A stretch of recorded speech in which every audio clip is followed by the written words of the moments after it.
Hello everyone, good morning. Welcome back to your YouTube channel Physics by Sanjeet Sir. I'm your biology mentor for class 11th and 12th. Class 12th में human health and disease chapter start है। आज का जो topic है वो है vaccination and immunisation. देखो vaccination और इम्यूनाइजेशन से क्या होता है, ठीक है। टाइप्स ऑफ इम्यूनिटी, कितने कितने टाइप्स की इम्यूनिटी होते हैं। देखो पहले एंटीबॉडीज में देखेंगे तो एक्टिव और पैसिव, ठीक है, दो टाइप्स के हैं।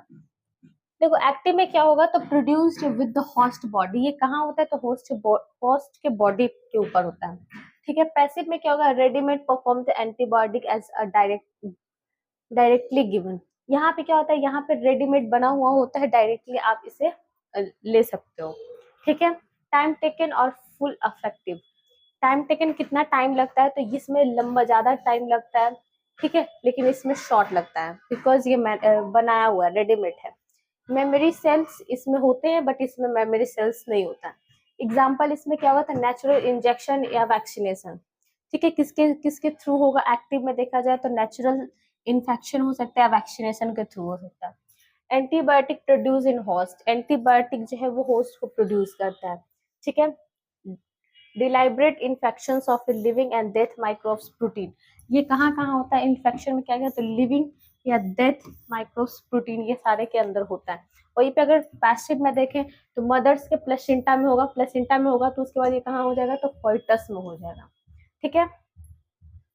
मदर के कोलेस्ट्रम में होगा तो भी वो इन्फेंट में हो जाएगा, ठीक है। अब देखो इम्यूनाइजेशन क्या है, तो इम्यूनाइजेशन है principal property of memory of immune system active. यहाँ पे इम्यून सिस्टम क्या होगा, एक्टिव होगा, ठीक है। फर्स्ट ऑफ ऑल क्या होगा तो preparation of antigenic protein of a pathogen. देखो यहाँ पे क्या होगा, एंटीजन बनेंगे, ठीक है। कहाँ बनेगा तो पार्थोजन में एंटीजन प्रिपेयर होगा, बनेगा, ठीक है। Inactivated wickets pathogen introduce into the body, ये इनएक्टिवेट होगा, ठीक है, इनएक्टिवेट होगा पार्थोजन के बॉडी के अंदर, ठीक है। एक्टिव 2 में देखेंगे तो direct perform antibiotics, antitoxin is injected such as antitoxin agents, snake bites. देखो जब स्नेक बाइट्स काटता है, ठीक है, स्नेक बाइट्स होता है तो क्या वहां पे क्या दिया जाता है तो एंटीटॉक्सिन दिया जाता है, ठीक है। एंटीटॉक्सिन एजेंट के थ्रू जो स्नेक बाइट काटता है तो उसका इंजेक्शन दिया जाता है, ठीक है, इंजेक्ट किया जाता है। अब देखो the antibodies produced in the host body against the antigens could neutralize the pathogenic agent during an actual infection। देखो जो एंटीबॉडीज है वो क्या प्रोड्यूस करता है तो होस्ट के बॉडी में फिर से वो क्या प्रोड्यूस करेगा तो एंटीजन प्रोड्यूस करेगा, ठीक है। अब वो न्यूट्रल रहेगा, ये न्यूट्रल रहेगा, फिर एक्चुअली में वो क्या कर देगा तो इन्फेक्शन कर देगा, ठीक है।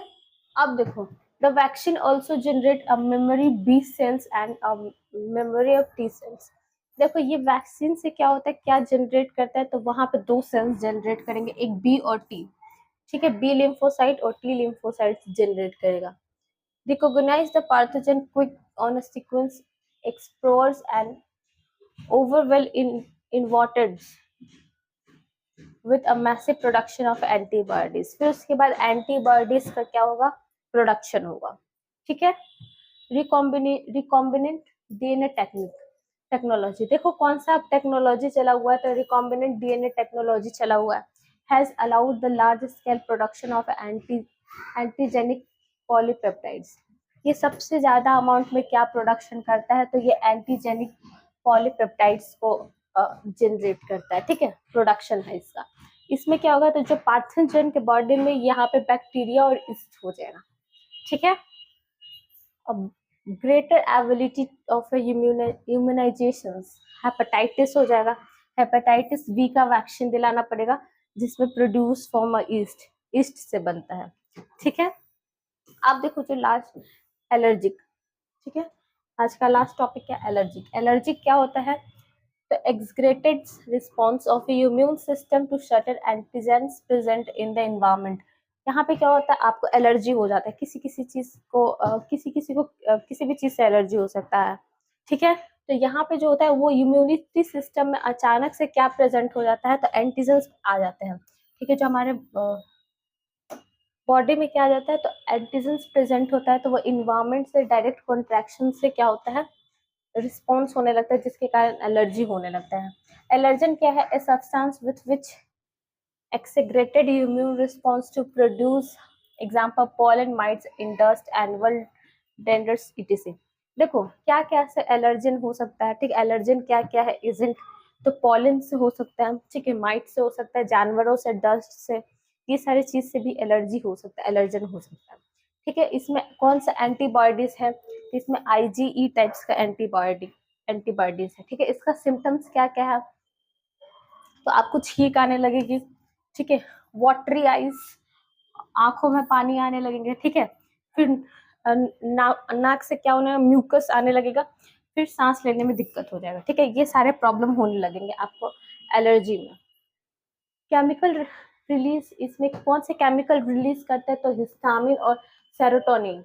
ठीक है, जो मास्ट सेल से निकलता है, कौन से हार्मोन केमिकल रिलीज करता है, तो हिस्टामिन एंड सेरोटोनिन करता है।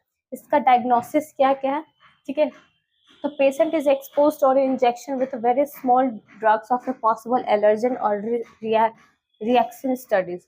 देखो इसका डायग्नोसिस क्या क्या है, तो पेशेंट को एक इंजेक्शन दिया जाएगा और छोटा सा डोज होता है, ठीक है, जो एलर्जन को रिएक्शन को कंट्रोल करता है। ठीक है, इसका ट्रीटमेंट क्या क्या, उसमें क्या क्या होता है, तो एंटी हिस्टामिन होता है, anti histamine adrenalines and steroids.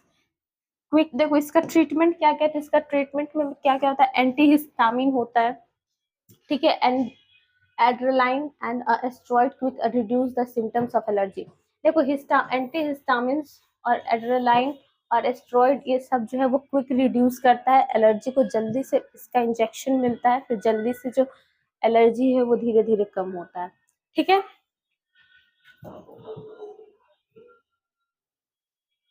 कल जो है ये टॉपिक पढ़ेंगे, ऑटो इम्यूनिटी।